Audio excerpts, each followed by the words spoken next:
예, 오늘은 욥기 2장의 말씀을 가지고 여전히 하나님 앞에 있는 사업, 여전히 하나님 앞에 있는 사업이라는 제목으로 하나님 말씀 함께 나누도록 하겠습니다. 오늘 본문은 읽어보면 또다시 하늘에서 하늘의 회의, 하늘의 어전 회의가 열리게 됩니다. 왕이신 하나님을 놓고 또 회의가 벌어지게 되는 것이죠. 그런데 그 자리에 어울리지 않는 자가 있습니다. 바로 사탄이죠. 그가 왜 거기에 있는지 사실 알 수는 없지만 어찌됐든 그가 거기에 있습니다. 마치 원치 않는 불행이 우리의 삶의 자리에 떡하니 앉아 있듯이 그렇게 사탄이 하늘의 어전회의 가운데 있습니다. 그를 지목하여서 근데 하나님이 질문을 던지세요. 그 질문은 바로 이것입니다. 너는 무슨 일을 하다 왔느냐? 뭐 하다 왔니? 이렇게 물으시는 거죠. 그러자 이에 사탄은 이렇게 대답합니다. 여기저기 다니며 지상의 사정을 둘러보았습니다. 이 부분을 놓고 어느 목사님은 이렇게 말씀을 하시더라고요. 사탄의 특징이 뭔지 아느냐? 한 곳에 있지 못하고 돌아다닌다는 거예요. 이것저것 계속 분주하게 돌아다닌다고 하는 것이죠. 근데 사실 제가 그 이야기를 들었을 때 들었던 말이 떠올랐어요. 무엇이었냐면 현대 사회를 가리켜서 세 가지 그 단어로 이제 그 특징을 표현하는데 그 세 가지 단어는 이거였어요. 하나는 소비주의고, 하나는 과잉된 행동이고, 세 번째는 외로움이라고 하는 거예요. 그래서 계속 우리가 접하는 모든 현대 사회의 많은 그 메시지들이 소비를 해야 한다는 거죠. 저거를 가져야 한다는 거예요. 저게 너에게 없으면 너는 좀 약간 뒤처진 사람이고, 그게 있어야 네가 돋보이고, 심지어 그게 너의 가치를 대신할 수도 있다라고 그렇게 말하면서 소비를 북돋게 된다는 것이죠. 그래서 이제 북돋아진 그 소비에 대한 마음 때문에 사람들이 이렇게 과잉해서 행동을 한다는 거예요. 그러니까 낮과 밤을 가리지 않고 일을 하고 끊임없이 계속 그 갖고 싶은 물건들을 위하여서 계속 이제 삶을 계속 바쁘게 살아간다고 하는 것이죠. 근데 이렇게 바쁘게 살아가다 보니까 종국에 나온 마지막의 결과물이 뭐냐면 되게 외롭다는 거예요. 또 다시 외로우니 또 무엇인가를 이제 소유해야 되고, 또 소유하기 위해서 또 다시 분주하게 바빠야 하고, 또 바쁘니 또 외롭고, 이게 계속 반복된다고 하는 것이죠.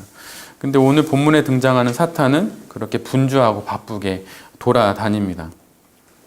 마치 먹이를 찾아서 하늘 이곳저곳을 배회하는 그 맹금류처럼 그는 그렇게 세상을 돌아다니며 다음 희생자를 찾고 있었던 것이죠. 그때 대뜸 하나님이 또다시 욥의 이야기를 꺼내십니다. 제 생각엔 한 번 하셨으면 된 것 같은데 또다시 욥 얘기를 하세요. 엄청난 고통 가운데서도 죄를 짓지 않는 욥을 하나님은 자랑하십니다. 당신의 종이라고 또 친구라고 말씀하시며 이런 말까지 덧붙이십니다.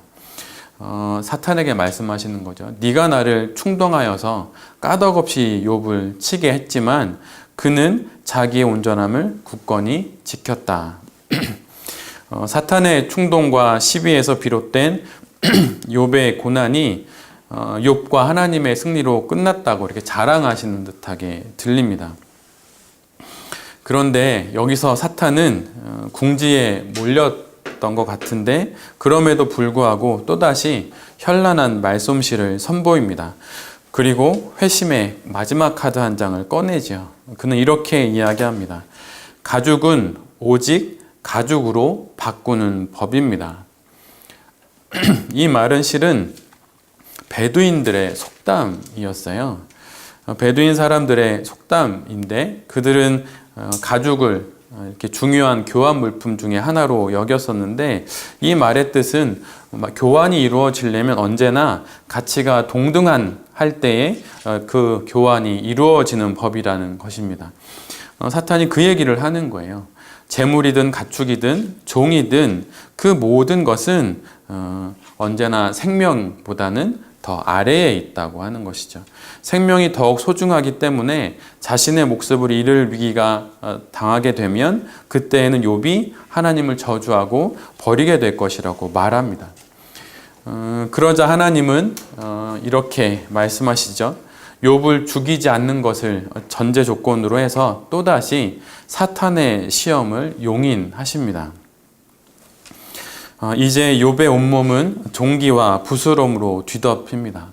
악성 종기라고 이렇게 우리가 생각하니까 뭐 그냥 간단하게 뭐 약 바르면 낫는 정도 아니야? 이렇게 생각할 수 있겠는데 실은 출애굽의 그 여정 중에서 10가지 재앙 중에 하나가 악성 종기였다는 걸 생각해 볼 때 그리고 사탄이 하나님을 어떻게든 이렇게 하나님을 통해서 저주를 이렇게 다시 정리해서 말씀드릴게요.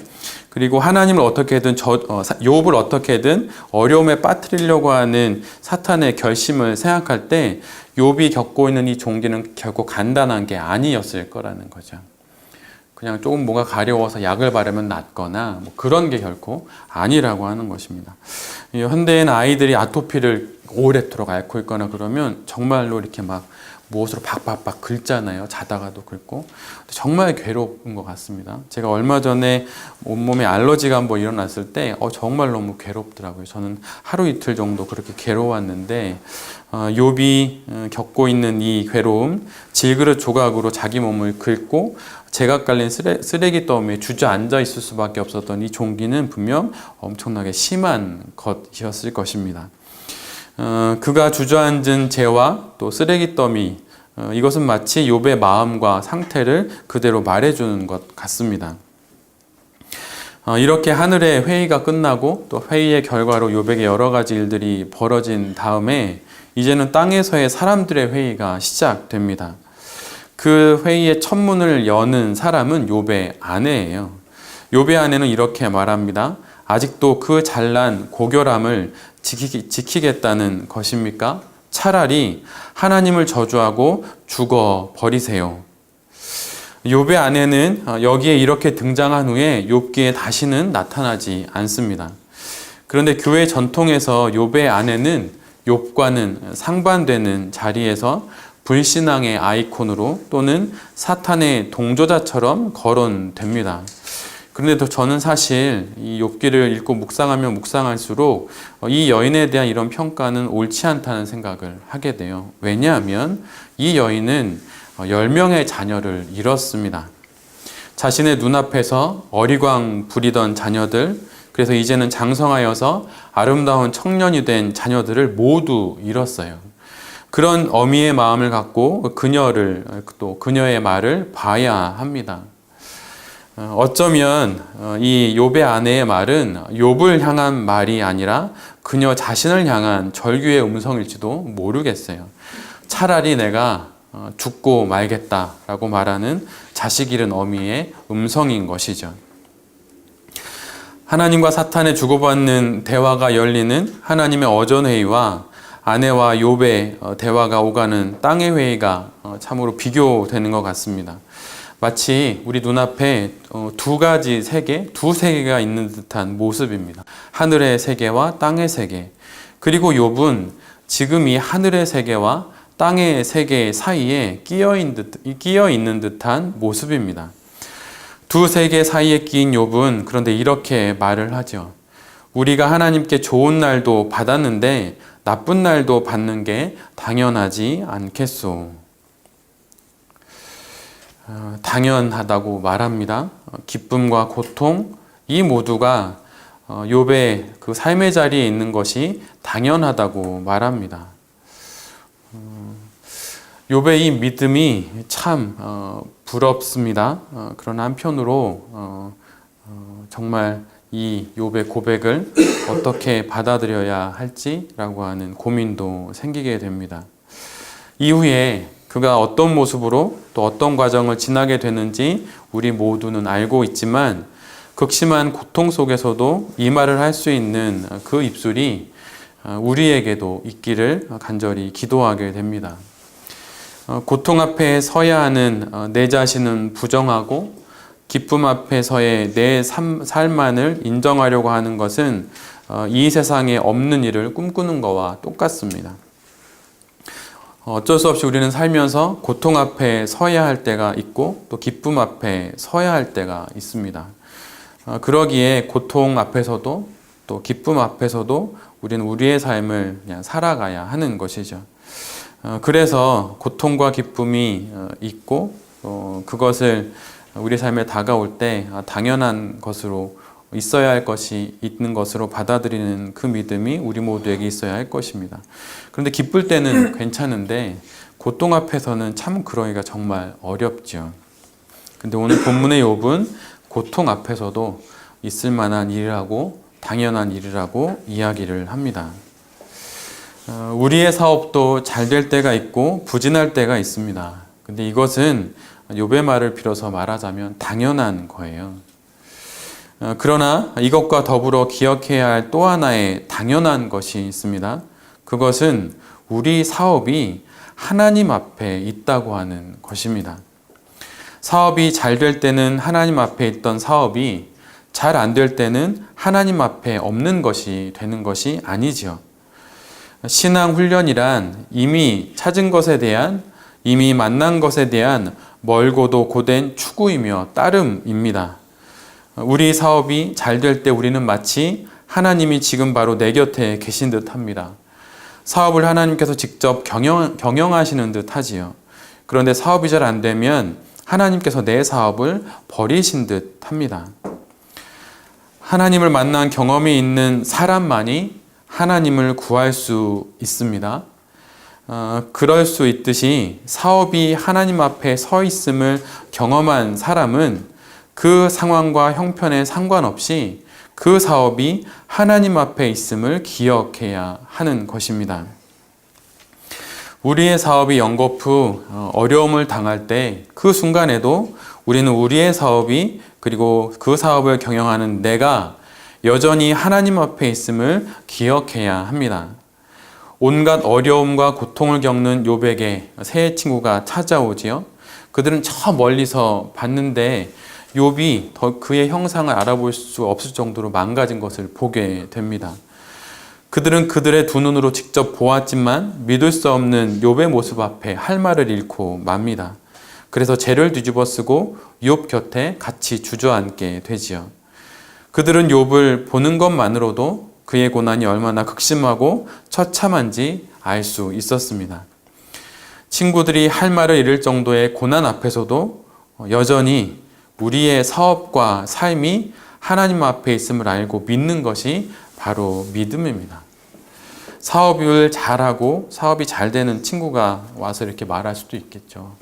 너 어떻게 다 사업이 이렇게 됐냐 이럴 수 있지 않겠습니까?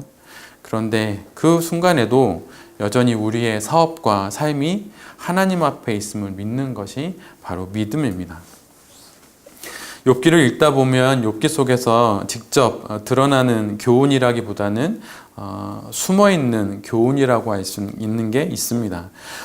그 안에 욥기의 그 텍스트 아래 숨어있는 큰 흐름이 있죠.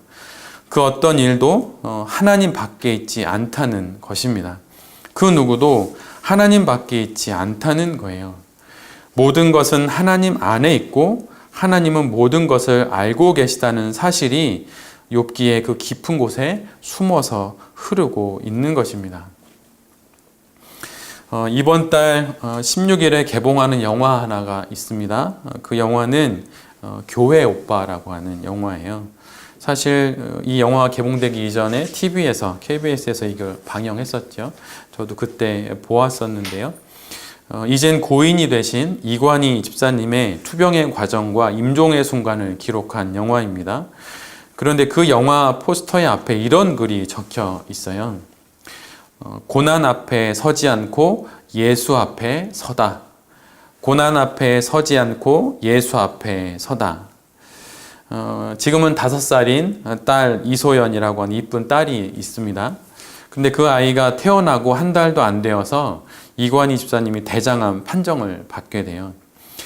그래서 항암 치료를 시작합니다. 그런데 항암 치료가 잘 끝나서 이제 8차까지 마치게 됐는데 항암 치료가 끝난 5일 뒤에 아내인 오은주 집사님도 혈액암 4기 판정을 받게 됩니다. 이관희 집사님은 그때의 심정을 아내에게 이렇게 말을 해요. 욥을 보면 욥에게 소중한 것들을 하나씩 다 빼앗아 가잖아. 1년 동안 일어난 일을 묵상해 보면 그런 기분이 드는 거야. 관이가 언제까지 버티는지 시험해 보자고. 그리고 그는 그 영상에서 이렇게 또 덧붙입니다. 욥도 그 순간순간 감사함으로 하나님께 나아갔다고 생각합니다. 저도 하나님을 원망하거나 불평하는 것이 아니라 그 상황 가운데서도 감사할 거리를 찾으려고 노력했던 것 같아요. 그런데 이분의 그 영상 중에 이분이 교회에서 간증하는 그 부분이 나오는데, 그 간증하는 부분에서 이런 딱 문장을 말씀하세요. 근데 되게 좀 가슴이 뭉클한 문장이었는데요. 하나님, 제가 많이 아파요. 이런 간증을 합니다. 근데 참 그 말이 정말 너무 가슴에 확 와닿는 간증이었어요. 그러면서 그는 같이 항암을 하게 된 아내에게 이렇게 말합니다. 이렇게 머리로 같이 누워 이렇게 앉아 있는데, 등을 맞대고 앉아 있는데, 이렇게 아내의 머리로 이렇게 툭 한데 이렇게 콱 쥐어 박으면서, 머리로 쥐어 박으면서 이렇게 얘기해요. 좀 울지 마. 이렇게. 참 감동이 되는 영화입니다. 한번 우리 베레 가족들도 시간이 되실 때 꼭 시간 내셔서 꼭 한번 보셨으면 정말 좋겠다는 생각이 듭니다. 혹시 하시는 사업의 앞날이 막막하십니까? 혹은 사업의 앞날이 또 혹시 잘 되고 계십니까? 그 사업의 모든 형편 속에서 절망하지도 말고 교만하지도 말고 욥처럼 서 있을 수 있기를 우리 모두가 간절히 기도했으면 좋겠습니다. 욥기 1장 1절의 욥처럼 말입니다. 우스 땅의 욥이라 불리는 사람이 있었는데 그 사람은 온전하고 정직하여 하나님을 경외하며 악에서 떠난 자더라. 그 사람은 온전하고 정직했다. 하나님을 경외했다. 그리고 악에서 떠난 사람이었다. 이 땅에서의 사업의 형편에 따라 저 하늘의 땅마저 흔들릴 수도 있습니다. 그러나 그래서는 안 되는 것이죠.